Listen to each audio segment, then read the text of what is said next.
You know, it was a bunch of niggas there. I only remember Julie because he had purple eyes. I was like, oh shit. I was like, yo, we can't fuck with that nigga. Hey, yo. That nigga look like a movie villain. I said, oh shit. Make sure y'all follow, make sure y'all like, make sure y'all comment, make sure y'all subscribe, make sure y'all share, make sure y'all tell y'all mamas, make sure you tell everybody, cousins, baby mamas, kids. I told mine. Tell them come subscribe, tell them come watch, tell them come learn something, you know what I mean? Make sure you follow all the people who are on this platform. Make sure you check out their websites, their Instagrams. Make sure you check out my website, my Instagram. All that should be below, hotheads.com. If you're interested in advertisement, if you're interested in sponsoring, if you're interested in being on the podcast, reach out. You know what I mean? You can reach out by email, you can reach out by Instagram, you can reach out on the website. However way, reach out, let me know. All right, we back at it. Another episode of the Hot Heads Podcast. I got a guy, I'm a fan of this guy, you know what I mean? Glad to have him on the show. I'm going to let him go ahead and introduce himself. What's going on? I'm here at Hot Head Shop. My man Josh. I'm Cordell, you know what I'm saying? At Just Cordell, at _ Just Cordell on Instagram, at Just Cordell on Twitter. Okay. What up? Let the people know what you do, man. I do a little bit of, the rap thing a little bit, you know what I mean? I've been making music since I was about 14, you know what I mean? So about 14 years old, so I'm 30 now. I know niggas don't be want to age themselves. I ain't afraid of it though. You know, it's a blessing. It is. You know what I mean? It's a blessing because, so many people don't make it. Absolutely. You know what I mean? So many people die. How many niggas you know that didn't make it to 30 or 25 even? Right. So, yeah, man. Been doing this for, that would make it 16 years. Yeah. Been doing this since 14. Like, actively going to the studio and recording and writing. Yeah. So when you first started, where did you go? Like, did you...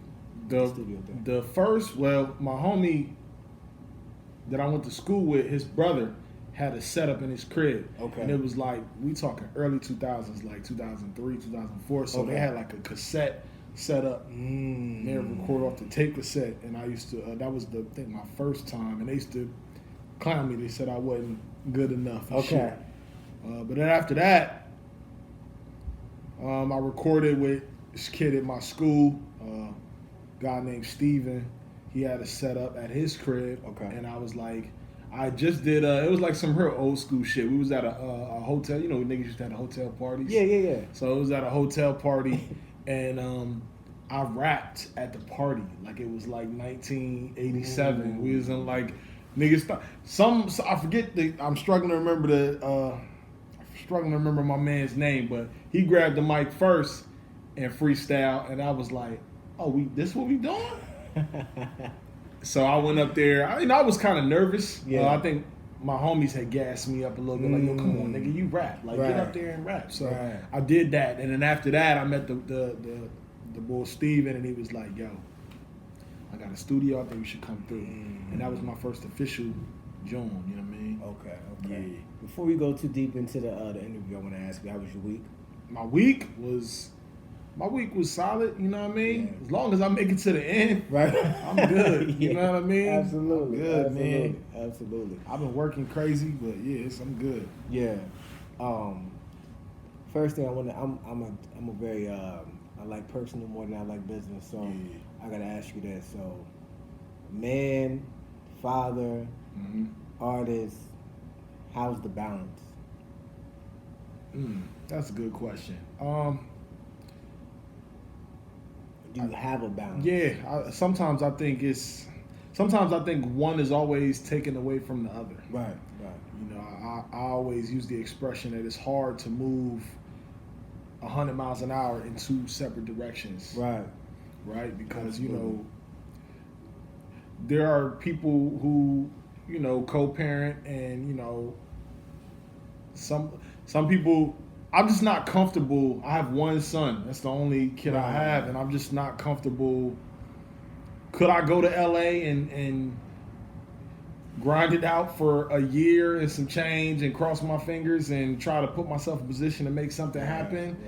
Yeah, but I don't. To me, my time my availability for my son, to me, at this point, is more important to me. Right. So, you know, as far as the balance, I just make it work the best way that I can. Yeah. You know, I'm definitely not one of the niggas. I don't be. If I go to the studio, I'm in the studio. Like I take my son to the studio before, but when I'm with him, I try to be locked in with him.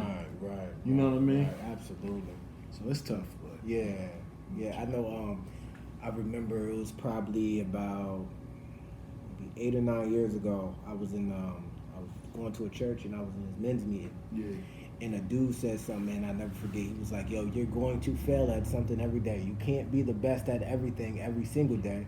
He said, you know, you got to accept the fact that one day you're going to be a great husband, but you're going to suck as a father. You're going to be a great businessman, and you're going to suck as a father. Like, or you're going to be, you know what I mean, vice versa, however that goes.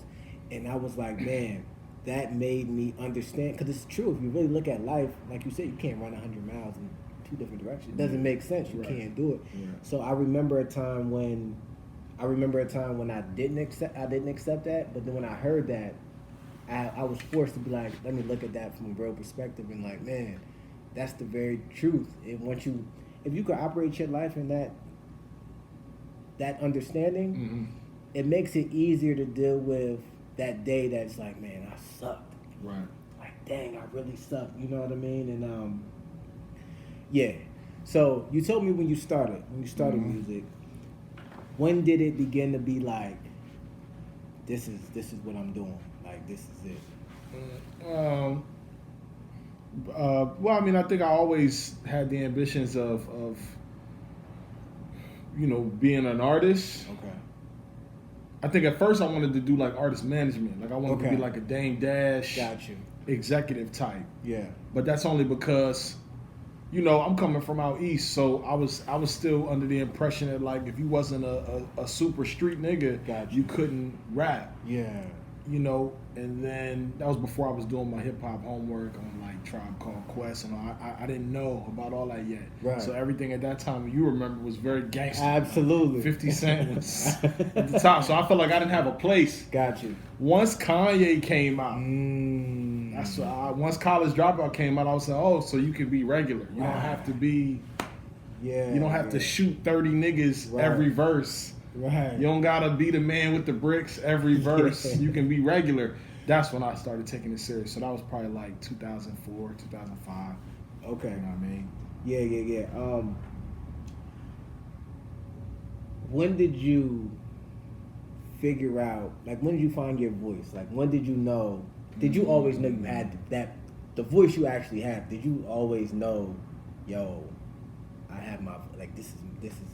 I don't think I knew. I think it was just my voice. Yeah. But I do remember people specifically saying that about my first recordings. Yeah. Like that specifically. Like, yo, you got an amazing rap voice. Yeah. They might not have necessarily fucked with the song even maybe, but I do remember hearing that very early and even still to this day. But I hear early on, I heard people say like, yo, your voice is crazy. Like you have a very commanding voice on the track. Even when I was 4, I just found my first mixtape from high school. I haven't heard it, literally no exaggeration, since high school. I printed up a bunch of copies back then, and I, you know, sold them all or whatever, and I don't, you know, through move-in and all that stuff. But I found it this past week, and I played it for my son. I'm like, yo, this is me when I was a kid. Yeah. And he was like, you don't sound like a kid. Right. You know what I mean? It's like you sound like an adult. So you had that voice. Yeah. Oh, shoot. Yeah. Sure did. Yo, that's funny though. I'm just trying to picture a 14-year-old. Yeah, with a deep ass bass, a lot of bass in his voice. Yeah, for I couldn't sure. imagine. Yeah. How did you start to do the rapping about your city? Like, did you start like that? Nope. No, you didn't start like that. Absolutely. When did you decide you want to start doing that? I think that, you know, all hip hop more than probably any other genre, where you're from is important. That's the foundation for everything. You know, when you listen to Outkast, it's like it's like taking a ride through Atlanta. You know what I'm saying? When you listening to Kendrick, especially a lot of his earlier stuff, it was like you were being taken into Compton. Right. So I think when did I decide to start doing that? I probably like about 19 or 20. Okay. Because I think maybe we had been talking about this the last time I came through here. Like, I think at John Harris, like in the city, Yeah. y'all had more pride naturally. Right. But on the outskirts, like niggas would front on Harrisburg hard. Correct me if I'm wrong. I don't know if that was the same your experience in Harrisburg, like, but out east and shit, like everybody front on Harrisburg. Oh, I can't stand this city. Oh, this city's whack. Oh, this city's boring. And I just felt like, yeah, but it's home. Like, you know what I mean? What else am I rap about? Right. I ain't never lived nowhere else, so you feel me? Yeah, I didn't think about that, but yeah, people took a lot of pride in like the Cougars. Yeah. Took a lot of pride. Yeah. I mean, as we got older, that whole Harrisburg's corny thing happened. But I just did an interview with a dude that's 17 he goes to East right now. Right? Oh, okay. And he was saying that I just realized like last year that most people don't even leave the city. Like most people don't even get out of the city at that age. Like yeah. At that age, yeah. Most people don't even get to leave the city around that age. And I thought about it. I'm like, you know what? The furthest we went was Philly to go shopping. Yeah. That's the furthest we ever went. But typically, I never left the city until I was like 19.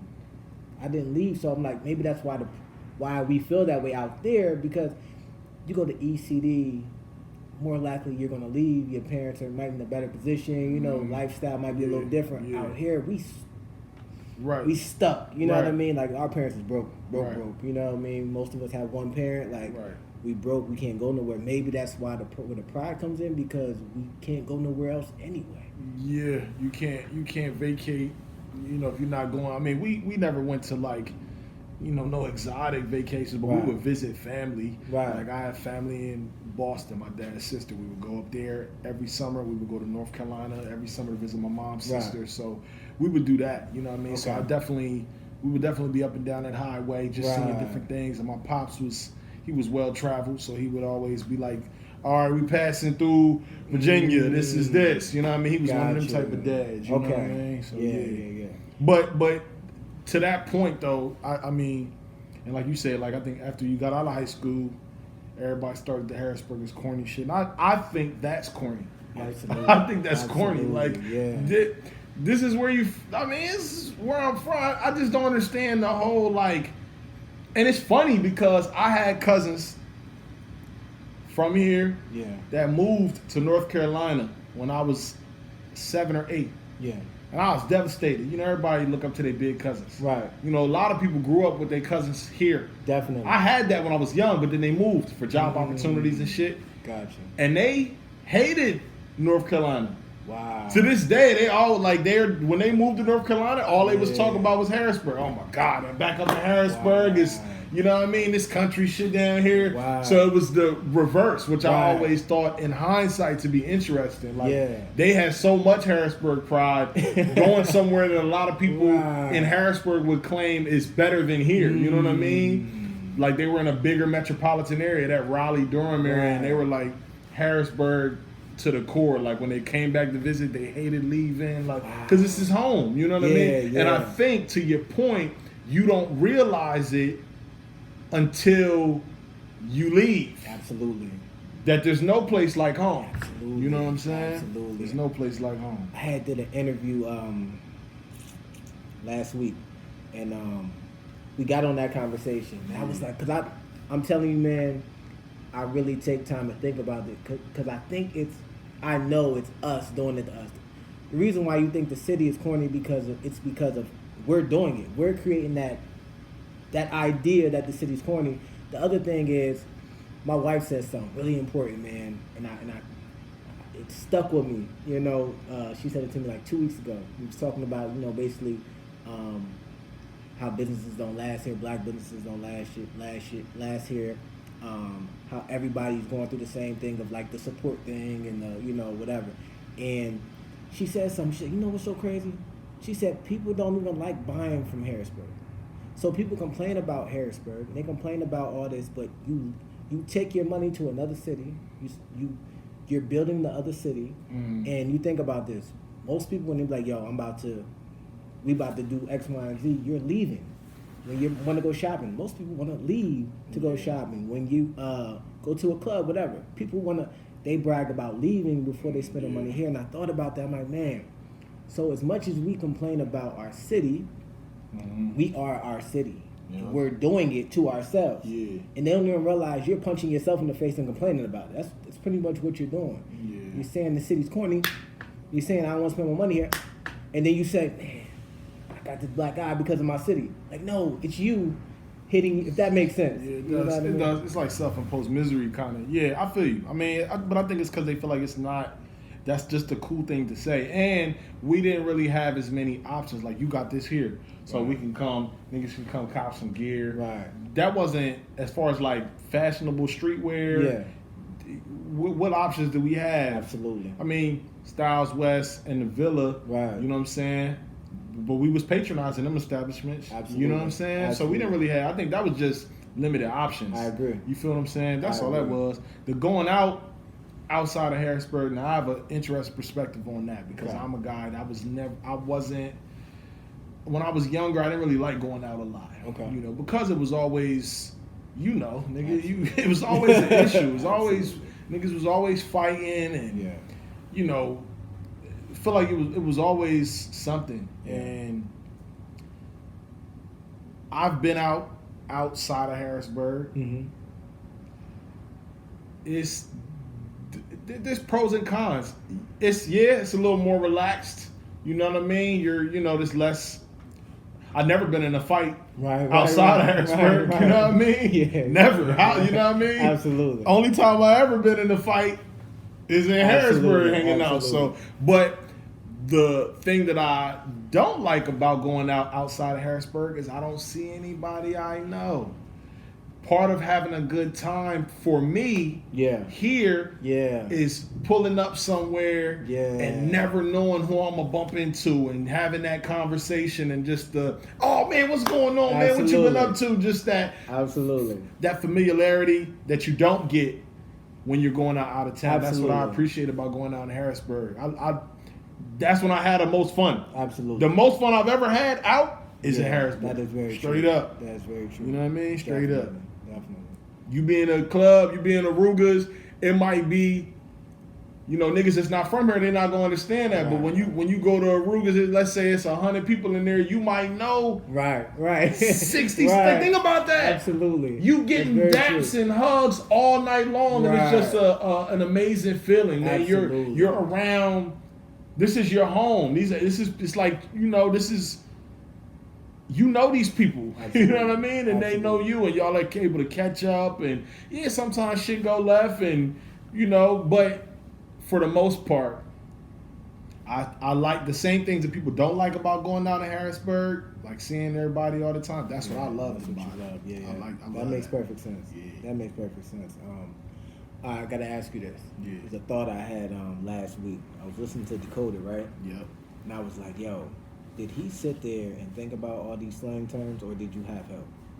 Because what I pictured was like, yo, shoot me some terms that we use here, like shoot me some tricks. Like, was it like that process? There were a couple. I only sent one. Okay. That was only one text to one person, but most of it I knew ahead of time. Okay. That song was like that song was actually. Oh my God.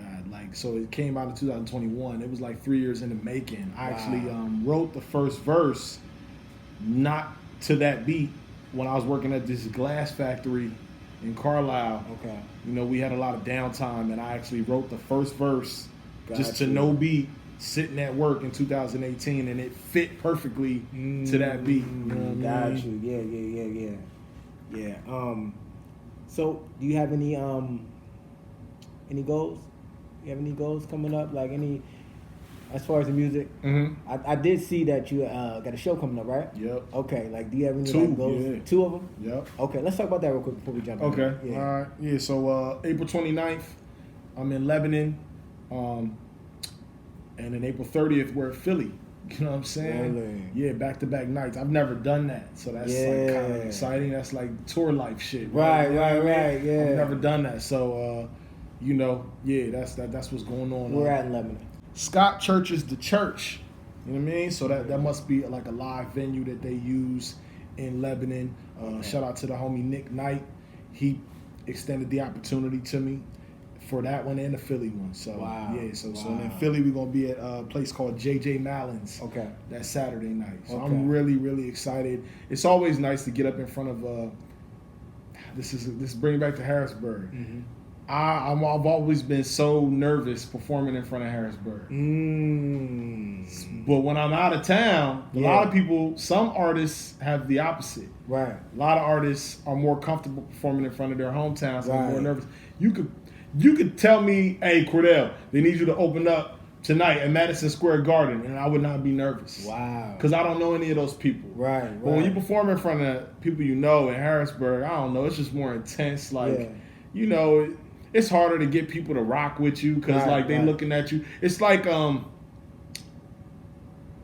want to celebritize you too much. Gotcha. So if you say, all right, what I say, yo say, if you performing in Harrisburg, niggas is gonna be like, nigga, shut the fuck up, nigga. We know you, nigga. We not saying shit. Right. But if you performing in out of town, all they know you for is what you on stage doing right now. You know what I'm saying? So they taking you serious as an artist. And in the Bible it says, I always bring up this point because it's so real.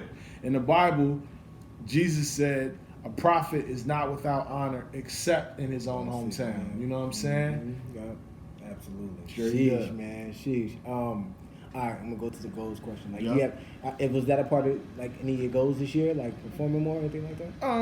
I mean, I've performed a lot. You know, it hasn't been recently because of the pandemic and everything.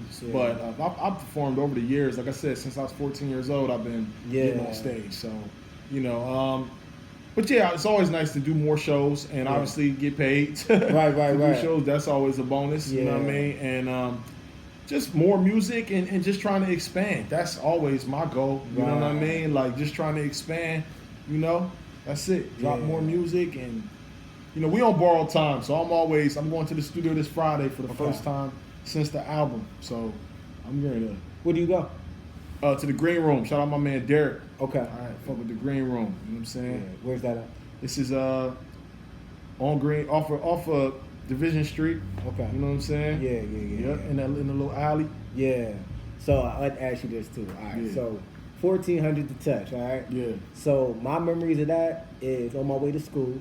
7 in the morning, that show come on. I forgot what it was called. Tom Joy in the Morning Show? Nah, they had it was like a show going on where it was like a TV show but on the radio. Do you remember that? Where it was like I don't even remember like how to explain what was going on. It was basically like you're watching the stories, but it was in the radio. I remember. Okay. You know what Yeah.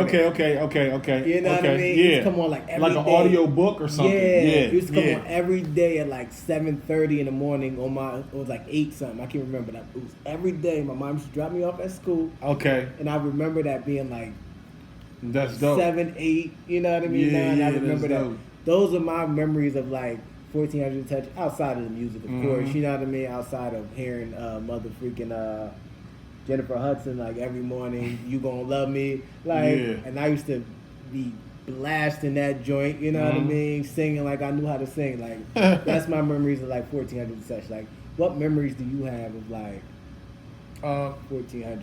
I think that how it shaped me, how it helped shape me. Well, I got older parents as well, but all they played was old R&B soul music, right?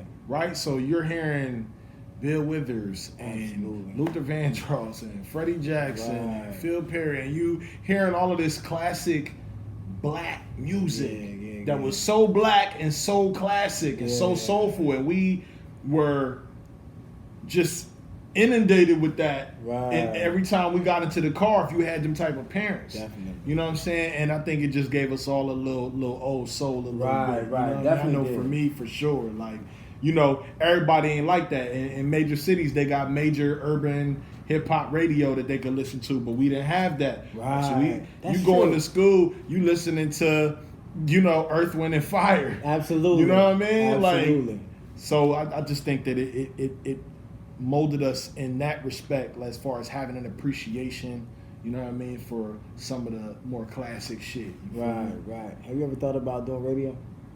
I've ever thought about. You got that voice, boy. You got the voice. I've heard that more recently too. Yeah. That's everybody.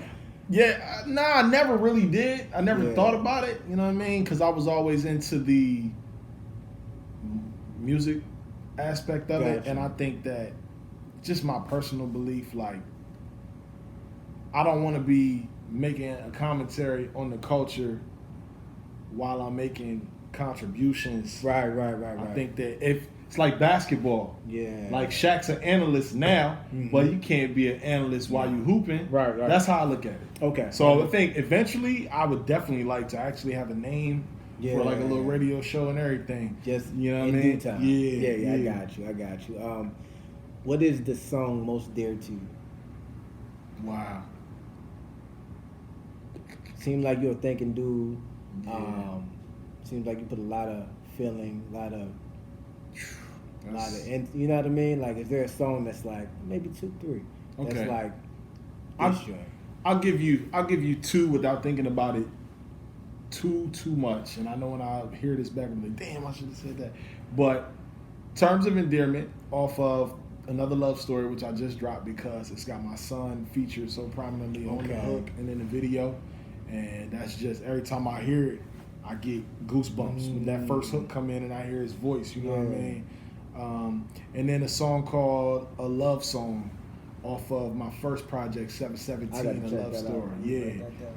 It's the last song off the first joint. Yep, A Love Song off the first mixtape, 717, A Love Story. It's the last joint called A Love Song. It's got my mom talking in the front, and it's about what we were talking about earlier, just about why that, you know, that project was dedicated to Harrisburg, of course, but that like was like, this is why I love it. That's why it was called A Love Song. It's like, this is what made me who I am. Right. You know what I mean? Right. So, that's the one. You know what I mean? Yeah. Them 2 off top of my head right now. Okay. Along the way, what are some things you've learned about yourself?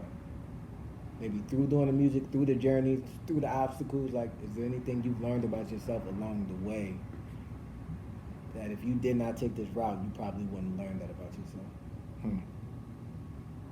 Most recently, the realization I've come to is that I really love music. Like, I love it. How'd you get to that? Because I'm still doing it. Okay, got you. And I still get excited about doing it, and it's not a chore to me. Right. It's not work to me. Yeah. You know what I mean? Like, absolutely. I think a lot of artists, you know, because they're trying to create economic opportunity for themselves, they place themselves under lots of pressure. Like, I gotta be a mega star. And if it don't happen, then they become discouraged and they fall off the wagon. But I have, you know, I made a couple dollars off music here and there, but, you know, nothing substantial. But I love it. So I'm never gonna stop. I'm gonna make music until I'm not able to. Until I'm physically incapable, because it brings me that much joy. I love music like I love my son. I do. You know what I mean? Straight up. Sheesh, man. Now that's pretty deep. Yeah. That's pretty deep. So was there like a moment when you were just sitting there, or was it just like a residual? It just over time, like, cause I've, you know, if you look, man, if you wanted to be rich, there's so many other things you could do other than rap.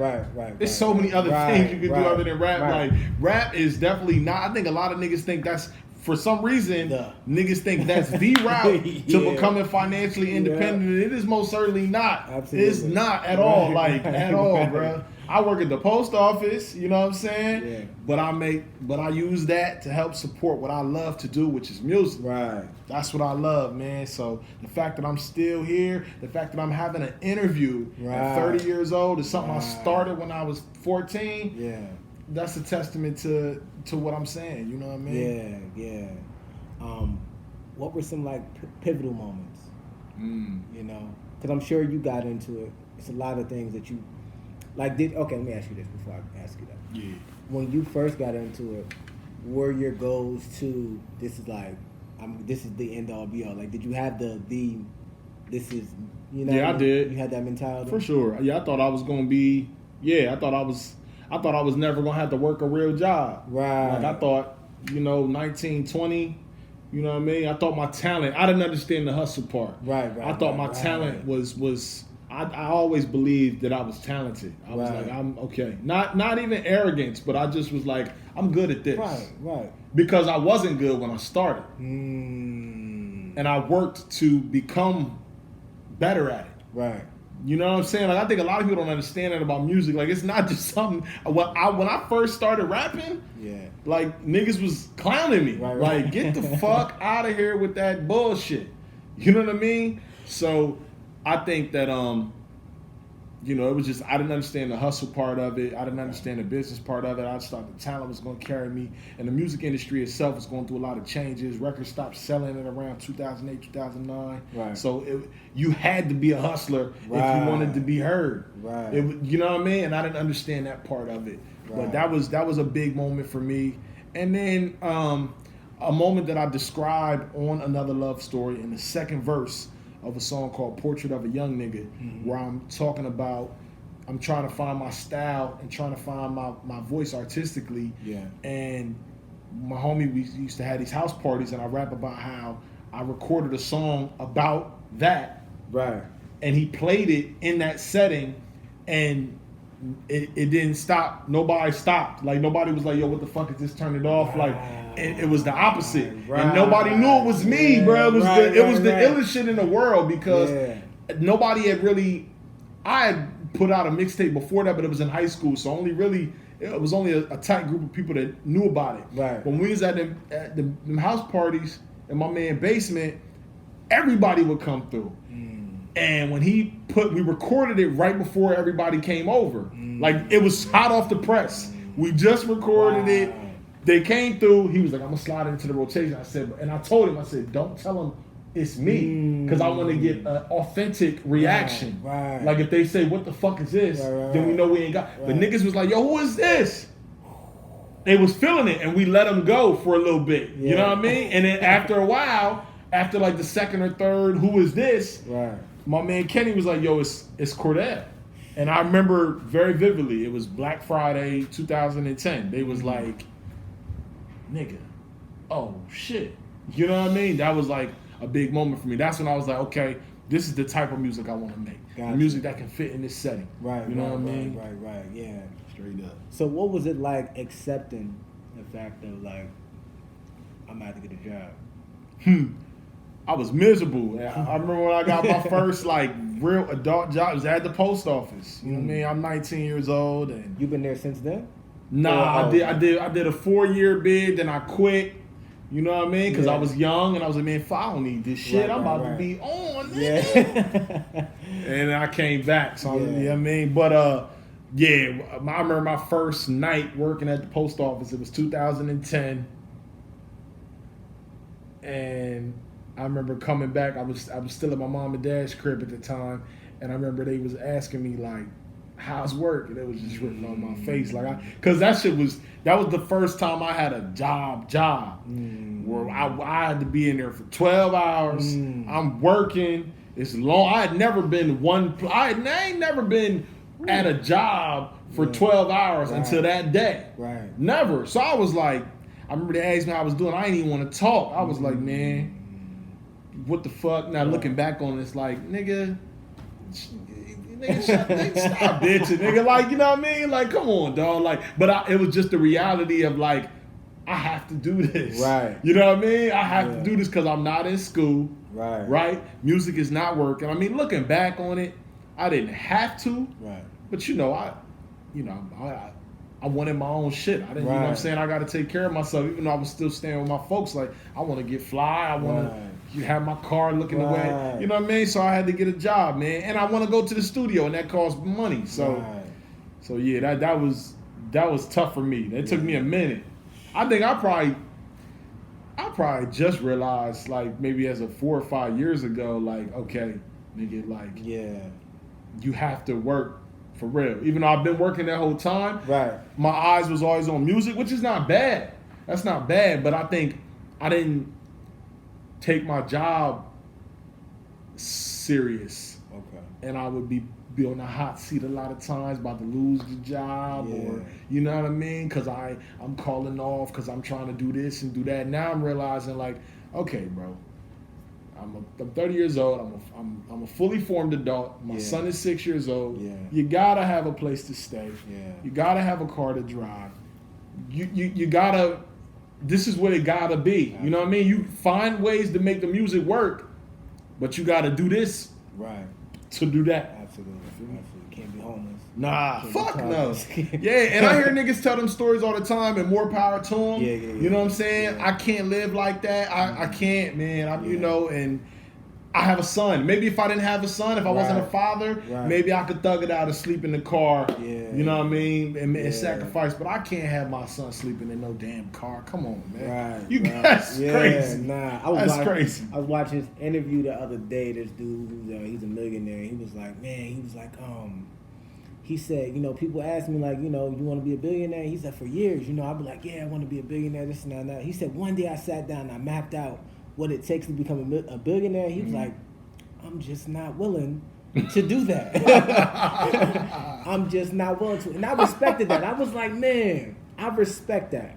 Because there's so many things. I'm like, by now, just like you said, by now I could have had way, way more money than what I have now. Right. If I was willing to give up certain things.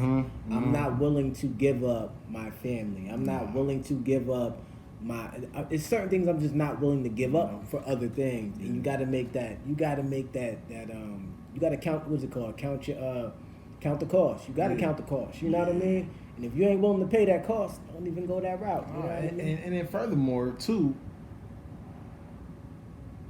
you got to have a code.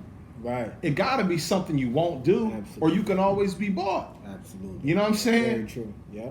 You gotta have. It's gotta be some shit you won't do. Absolutely. You know what I mean? And I think that is what defines you, not even as a man, but just as a human being. Right. It gotta be something you won't do, bro. Yeah. You know what I mean? Yeah. People that'll do just anything to get wherever they want. I can't fuck with people like that, man. Because they'll cut you down in a minute. Absolutely. If it mean putting them, you know what I mean, where they want to be, man. I'm not feeling that. Yeah, you know what? I didn't even realize that. Like, I didn't, you know things, but it's not really in perspective until it was like it was my early 20s. I started experiencing, like, I didn't realize that people were like that. Like, I didn't know people was like, yo, I'm just here to get what I can get from you. I'm going to keep it moving. Or I'm going to hang with this person when I need this. I'm going to hang with this person when I need this. I'm going to go here.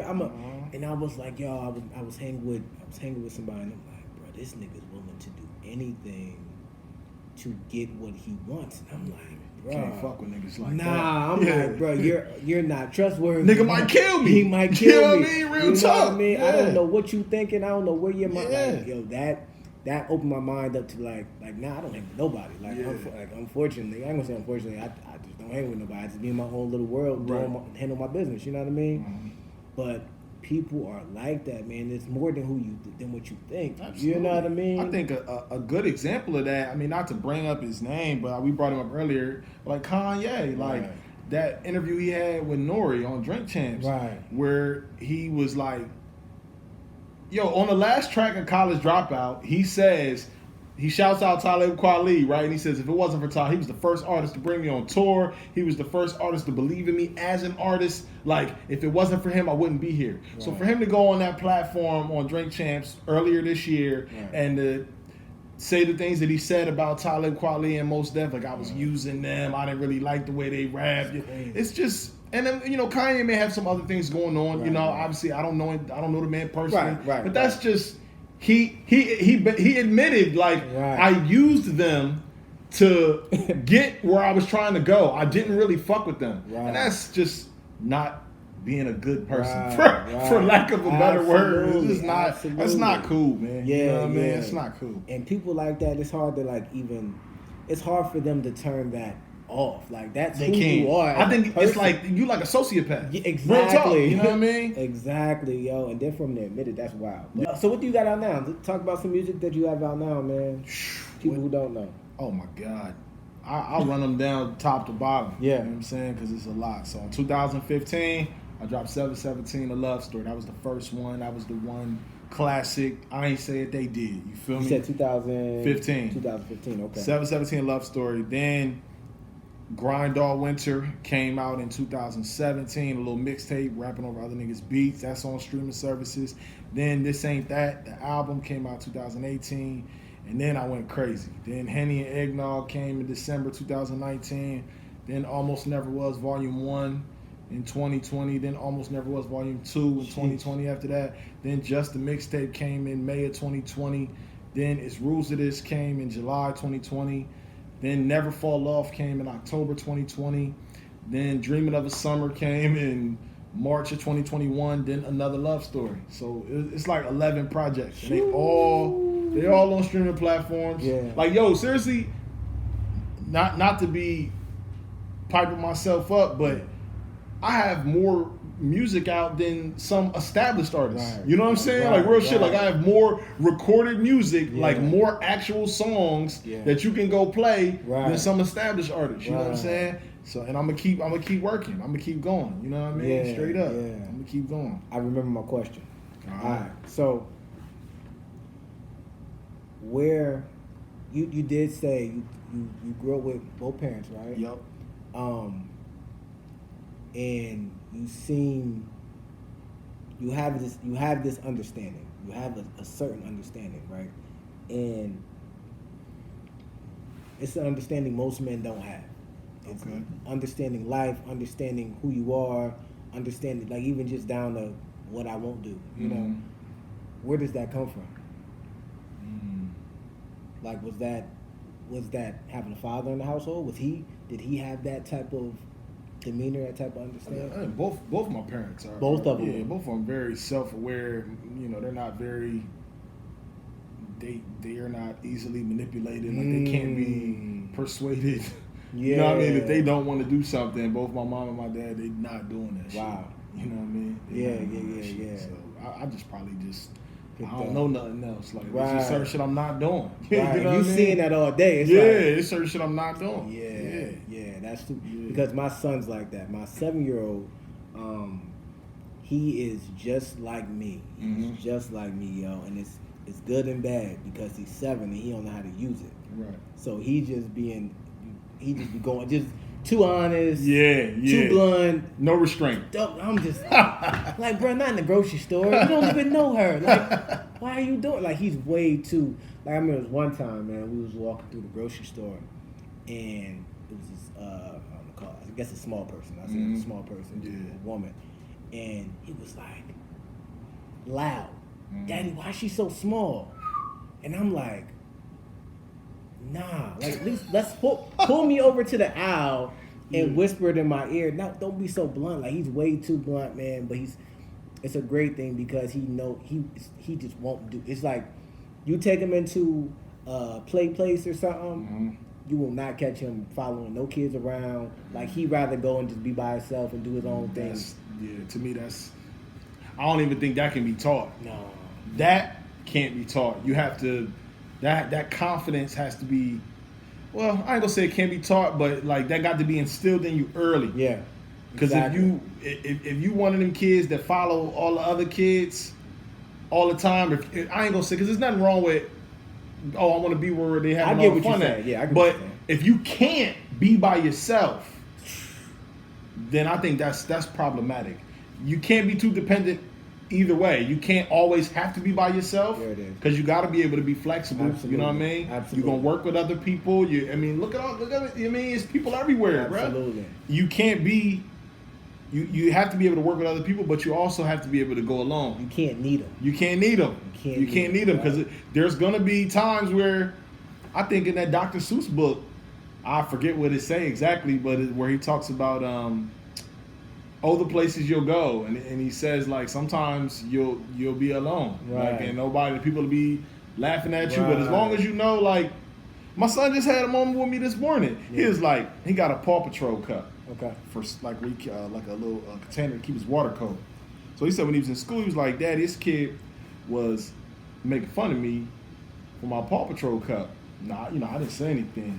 I'm like, "Yeah." He was like, "But I told him like, what that got to do with you? Like, that's what he said. It was the coldest shit in the world. He was like, what do my Paw Patrol cup got to do with you? Like, this is what you know what I mean? He was basically trying to play him like that's little kid shit. Right, you know what I mean? Yeah. That's the annoying part about kids too. Like, are you grown, my nigga? Because you tell me, like, shut the fuck up. Like, you know what I mean? Like, he's a little kid. Hey, nigga, shut up. You got shit stains in your drawers right now. Like, what the fuck? You know what I thought about, like, after he said that to him? What can a 7, 8-year-old, 6-year-old, what can you say back to that? Like, you don't even know how to respond to that. Exactly. And that was where he ended the conversation, so I assumed nothing was said. Because he didn't know how to respond. Like, what does this got to do with you? Because he's not prepared to answer it that way. You know what I mean? What does this got to do with me? Yeah. He was like, really like, he probably fucked him up with that. Right. He probably fucked him up with that. He gonna go home and ask his mom, what's that got to do with you? What does that mean? Yeah. And that's nothing but me. That's me all the way. Hey, what did that got to do with you? Because I say that all the time. Such and such did this in school. What did that got to do with you? Right, exactly. That's all you responsible for is you, bro. What that got to do with you? So it just was, it was ingrained in him. Like, nigga, what did this got to do with you? Right. That's cold. Yeah, he told me that this morning. Right, yo, that's dope. Yeah, that is super. That's one of them dad moments. Yeah, absolutely. Yeah, I'm doing a little something. Absolutely, I'm not that bad. Yeah. When did you always have the mindset? As a father, did you always have the mindset that I have to be here for you as much as I can possibly be here for you? Was it like that in the beginning, or is that something that for my son? Yeah. Absolutely. From the beginning? Yeah. My man. There's no way. I had my dad, so right. I don't, and even though we was out east, like it was niggas that lived out where I lived that ain't have dads. Right. You know what I'm saying? Absolutely. It was niggas that grew up in single parent homes, so I knew how important it was for my father to be a part of my life. Yeah. You know what I'm saying? One of my best friends. You know what I'm saying? He ended up moving to Atlanta, but he ain't had his pops wasn't around. Yeah. You know what I mean? So like, I knew immediately this is important. I have to be here. You know what I mean? Yeah. For sure. Whatever I got to go through, hell and high water, it don't matter. Yeah. I can't leave him. Right. You know what I mean? Right. I can't leave. I don't even know how niggas do that. Like, that's, I mean, I ain't judging nobody, but I am, but I'm not. But like, I don't know how you do that. Yeah. I don't know. Like, how do you just be like, I'm not dealing with that? Yeah. That don't even make sense. That's nuts. I mean? Yeah. That's nuts. And no. That's insane. It's not like you don't know. Like, day by day. Most of the time, your big mom complaining to you and this and that. Like, how can you wake up every day and be like, that little nigga cool? Yeah, that's nuts. Can't do that. That's you can't insane, do that, bro. yo. That's another type of individual I can't even have a conversation with you, bro. Like, I can't even like. Cause it got to start there. Like, right. why? What's preventing you from being a dad? Yo. You know what I mean? And if she's keeping it from you, there's a that court happens. system. Yeah, but you got to do what you got to do. You got to do what you go to that court system. Like, be willing to go the extra mile because that's your child. Like, go the extra mile. You know what I mean? Me myself, I've had to. And I'm about to go deep on that. I've had to do it. You know what I mean? It's a necessity. You got to do it. Yeah. But I think sometimes when you grow up now, obviously I didn't grow up without my father, but I got homies that grew up without their dads, and I think sometimes it creates one of two results. You're either going to be like, I'll never repeat that. If I have a child, they'll never have to suffer the way I did without my father. Or it just kind of perpetuates more of the same. Where it's like, I ain't have my dad, so what? Yeah. And I'm still here. Makes so sense. That little nigga be cool. Absolutely. You know what I mean? I was alright. He'll make it. You know what I mean? Yeah, making his bed out the county, nigga. Right, you know what I mean? Right, Straight up. Like, that's nuts. That psychology is nuts, man. Yeah. That shit's nuts. All right, let's go on to a lighter subject. So, do you have anything new coming out? Absolutely. Like I said, I'm going to go to the studio for Friday and work on the first batch of new music since Another Love Story. I'm super excited. Yeah. And like I think I told you this last time I was here. Like, I'm not one of them niggas that go in there and be creating on the spot. Right. No, nigga. I got the clip is loaded. Yeah. I got like 5 or 6 joints done. Right. I'm going on Friday. I'm laying them joints. So yeah. I'm you plan on super dropping excited. like a project this year? Yeah. What? Yeah. Y'all probably gonna get like 3. You know what I'm saying? Probably get like 3. Okay. Yeah. Okay. Like long joints or just like? Nah, probably like 3 EPs. Probably like 3, 6 or 7 track joints. You know what I mean? Like it. You know, because I just feel like I ain't gonna hold you. I spent a lot of money on that Another Love Story. Right. So when it's the 1 year anniversary, I'm trying to get that joint new legs. So I can't have no new album, new full length joint. Right. I'm still gonna be promoting. I might shoot a video off that joint again. You know what I mean? Because I just feel like, just as a hip hop fan, like I'm a fan of hip hop. I'm a fan first. Right. I feel like Another Love Story is so fucking great. Definitely. I feel like it's so great. Yeah. Like, and I just want to maximize it entirely. Yeah. So it'll be another Love Story. Right. Probably don't be niggas be like, what the fuck? This shit can't. Yeah, nigga. Yep, it did come out last year. I'm gonna tell you what made me really, really, really respect it. Because you know when you first dropped it, you know I heard a couple joints off of it, and I had bought it, but I didn't really thoroughly listen to it. So I was in the crib and I had my I was playing the Apple Music and all that, you know, and your album came on, and I'm cleaning my crib, you know what I mean? And I had a moment to like really hear it. Okay. And I sat there and I'm like, oh shoot. And I think right after that I sent you a message. Yeah. I was like, oh shoot, like my folks used to come here and talk about it all the time. Like, yo, the album, like, yo, you know, it's like, man, there's something for the city. You doing crazy, makes you remember certain things. Came in one day, and I still didn't listen to it after he said that. But when it came on in my crib, and that, I'm like, oh, shit. Yeah. Okay. Yeah, that joint is like that. I think so. Yeah, so I think everybody, put your headphones in and, like, take the time to, like, really listen to it. Listen to what you're talking about. Listen to, like, because you can, especially if you grew up around our era, you know what I mean, our time, like, it all makes sense. The Derry Street Car Wash. I remember when I got my gold LeSabre. I'd never forget. Man, the gold LeSabre. You know LeSabre was the joint back in the... Absolutely. Listen, bro. That's the big joint. I couldn't wait. I remember in high school, I'm like, yo, these niggas got the 22s. I remember so looking at school, I keep seeing people with their 22s or 24s on it, you know what I mean? Different ways, different... I'm like, yo, I'm going to get me a LeSabre. Hey, man. I'm going... And man, so when I turned 19, I bought my drill set. Got my gold LeSabre. Ain't that an amazing feeling, nigga? Oh my god! Man, I kept that thing clean. Like it wasn't a crumb in that joint. Like eat off the floor in that joint. Yo, had was the black ice joint in there. Like, man, listen, I never forget that. So listening to that took me back. Took me back to 14th Street. Like I remember that, man, parking on the side of the street. You know, if I ain't go to the car wash, I had my bucket. You know what I mean? I'm out there, you know what I mean? Bucket in that joint. So, that's amazing. And you know what? And to hear you be able for it to transport you back to that space, for me, that's mission accomplished. Right. That's all I'm trying to do, because that's what good music is supposed to do. It's supposed to take you somewhere. Right. What I mean? Yeah, and that, man, I'm telling you, it stuck with me. So, like, every time I hear it, I hear something different. I'm like, every time I listen, I'm like, oh, yeah, I remember that.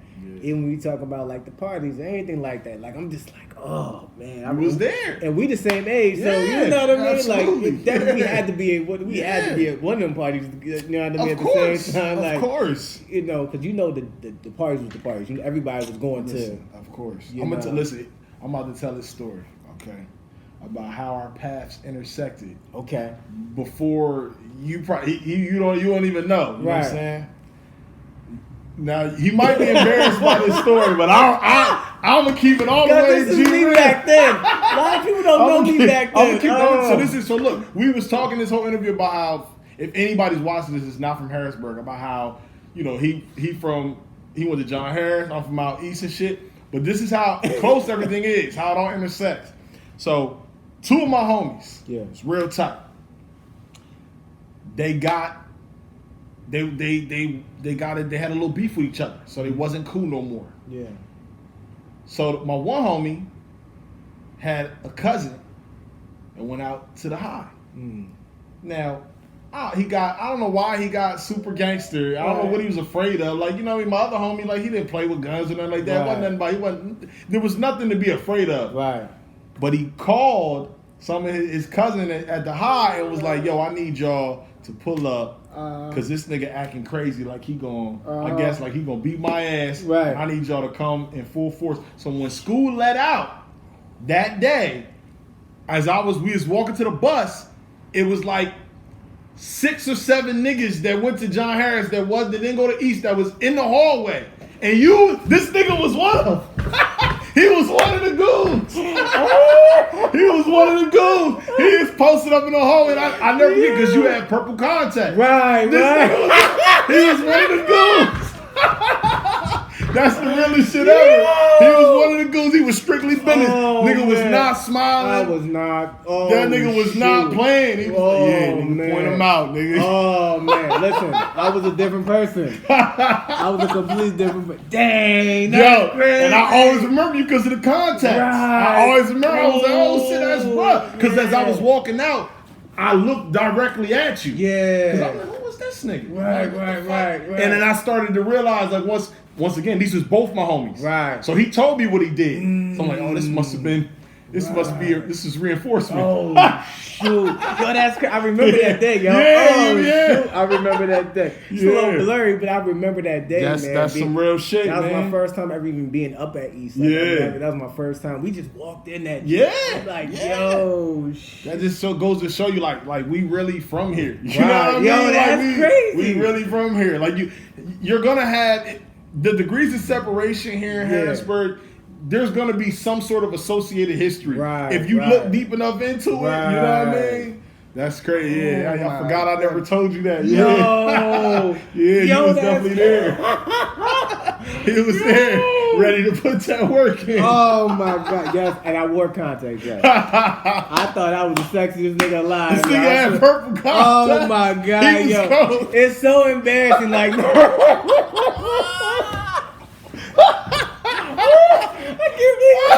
That's why I remember. You know, it was a bunch of niggas there. I only remembered you because he had purple eyes. I was like, oh shit. What type of nigga is this? I was like, yo, we can't fuck with that nigga. Hey, yo. That nigga looked like a movie villain. I said, oh shit. Oh shit! And was you smoking back then? I was smoking back there. Like so this nigga probably had the red hazy eyes mixed with the purple. This shit is scary, nigga. I was probably high as hell. I know I was, yo. Oh man, shoot! Yeah, that's a true story. That goes to show how far people come, though. Yeah, like, man. Yeah. I be like, man, I don't even want to talk about that stuff with my wife. I'm like, yo. Yeah, that's golden. They gonna love that story. It is, right. They gonna love that story. Listen, that's going. I'm putting that clip up today. I'm putting the clip up of that joint today because love that story. That's so real though, man. Like, and I would have never. Oh, that's crazy. You taking me back again, like. Yep. And you know what's so crazy? Like people around me now don't even know that person existed. Right. They don't even know that. I'm a completely different person now. So. When I talk about that stuff, it don't even seem real to me no more. You know what I mean? But I genuinely was a different person, and people don't know. Like, they took a lot of work to get all that out of me. I can imagine. Oh my, all that toxicity. Oh, you know what I mean? Goodness! Just for somebody to call me and me leave school. Right? Where you supposed to be? Leave school. Number one, none of us had a car. Right. So long story short, we had a fiend float. Which I broke it down and decoded. Right. You know what I mean? There we go. Got the theme flow. Go up to a school we ain't supposed to be at. In the school. Took a float to eat. That's the most Harrisburg shit ever, bro. These niggas ain't have a car. Took a float. Yo. Oh man, that's crazy. I had crazy. to be 16, 17. If I had we was junior year. So I had to be like 16, 17-ish. So oh my God. That's crazy. Dang. That's crazy. I appreciate you coming through, man. Let the people know also again, like what's your social medias and look, I'm at _just Cordell on Instagram, at Just Cordell on Twitter. I'm Cordell Harris on Facebook. I got like a little artist joint, but I'm most active on them. You know what I mean? So fuck with me. And show's coming up? Show, April 29th, Lebanon, Pennsylvania at the church. April 30th, Philadelphia at JJ Mallon's. You know what I'm saying? Please pull up, support some dope local hip hop. You know what I mean? Absolutely. Any words of advice, man, before we head out to say this young artist coming up? A lot of them gonna be watching this. Ooh. You know what I mean? Any advice to them on this journey? You know what I mean? if you don't love it, people will be able to tell. Oh, Man. all right. That's it. All right, talk that talk. Yeah. All right, yo, we about to get up out of here, man. I appreciate y'all watching. Comment, like, subscribe, follow my man, listen to the music, go to the shows, Please. all that goodness. Another love story. Another love story. Hey, just look at Cordell on Apple Music, Spotify. It's a lot of niggas named Cordell that make music. I'm the good looking one. You know what I'm saying? There you go. Get with it. Get with it. Check him out. Go back and watch. Listen to the old joint. Yep. I'm doing it. It's 11 of them on there. So just go back. You know what I mean? I think I'm about to grab all them joints today, man. So make sure y'all do that, man. Appreciate y'all, man. Appreciate my guy coming through. You already know. Sharing stories. My brother. Yeah. Sharing a very embarrassing story. Listen, don't nobody hit me up asking about no purple contacts. Don't ask me about my past. Listen, it's over. All right, we out of here.